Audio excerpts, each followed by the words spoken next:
بسم اللہ الرحمن الرحیم۔ السلام علیکم ورحمۃ اللہ وبرکاتہ۔ امید ہے تمام طلباء خیریت سے ہوں گے۔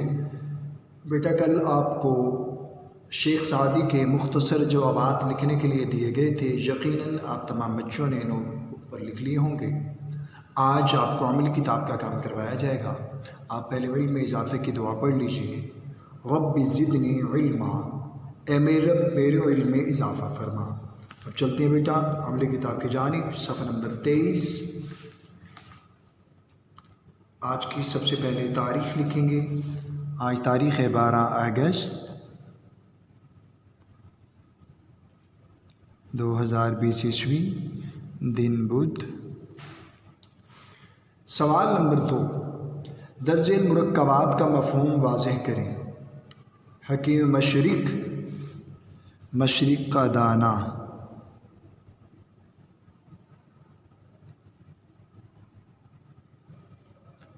معلم اخلاق، اچھے طریقے سکھانے والا۔ حکمت و دانش، دانائی اور عقل۔ ادب عالیہ،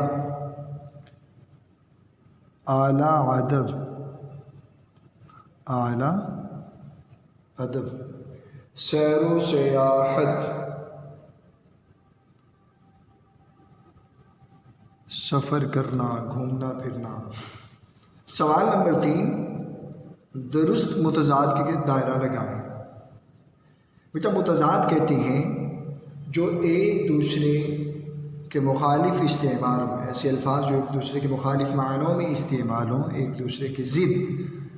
دوست، اب 3 جوابات دیے گئے ہیں، درست متضاد کا آپ نے انتخاب کرنا ہے۔ بدخواہ، عداوت، دشمن۔ دوست، دشمن۔ اسی طریقے سے آپ نے بیٹا بقیہ 4 الفاظ کے درست متضاد کے دائرہ لگانا ہے۔ امید ہے تمام طلباء یہ سوال سمجھ گئے ہوں گے۔ اب چلتے ہیں بیٹا سوال نمبر 4 کی جانب۔ مندرجہ ذیل الفاظ کو جملوں میں استعمال کریں۔ مشعل، مشعل، آپ نے ایک جملہ آپ کے سبق میں بھی ایک قول موجود ہے شیخ سعدی رحمۃ اللہ علیہ کا، بے عمل عالم ایسا ہے جیسے اندھے کے ہاتھ میں مشعل۔ لیکن یہاں پر ایک اور مشہور جملہ، مشعل کی بو دماغ میں سمائی ہے۔ مشعل کی بو دماغ میں سمائی ہے، یہ بیٹا ایک کہاوت ہے، ٹھیک ہے۔ آپ نے اسی طریقے سے بقیہ 4 الفاظ کو بھی جملوں میں استعمال کرنا تاکہ ان کا مفہوم واضح ہو جائے۔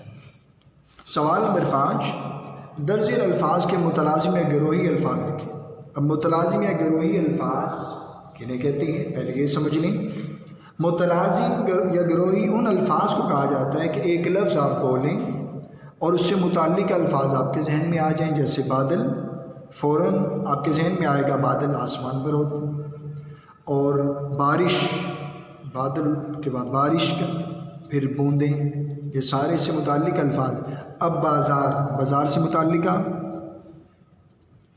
دکان، بازار میں دکانیں ہوتی ہیں، اور ریہڑی، اور بازار سے پھر چیزیں ملتی ہیں، ساز و سامان۔ اب یہ تینوں الفاظ کا تعلق بازار سے ہے، انہیں کہا جاتا ہے متلازم یا گروہی الفاظ۔ تو آپ نے بیٹا اسی طریقے سے بقیہ 3 الفاظ متعلق الفاظ لکھنے ہیں، 3 جیسے جنگ، جنگ کا لکھیں گے آپ بندوق، جنگی طیارہ، طیارہ لکھ دیں خالی۔ اس طریقے سے آپ نے ان 3 سے متعلق الفاظ، ان متلازم الفاظ لکھنے ہیں۔ اب چلتے ہیں بیٹا سوال نمبر 6 کی جانب۔ درج ذیل الفاظ کے املاء درست کر کے لکھیں، درست کر کے۔ اب یہ 2 کالم بیٹا آپ دیکھ رہے ہیں، ایک کالم میں الفاظ غلط لکھے ہوئے ہیں، دوسرے کالم میں آپ نے درست کر کے لکھے۔ جیسے پہلا لفظ سعودی،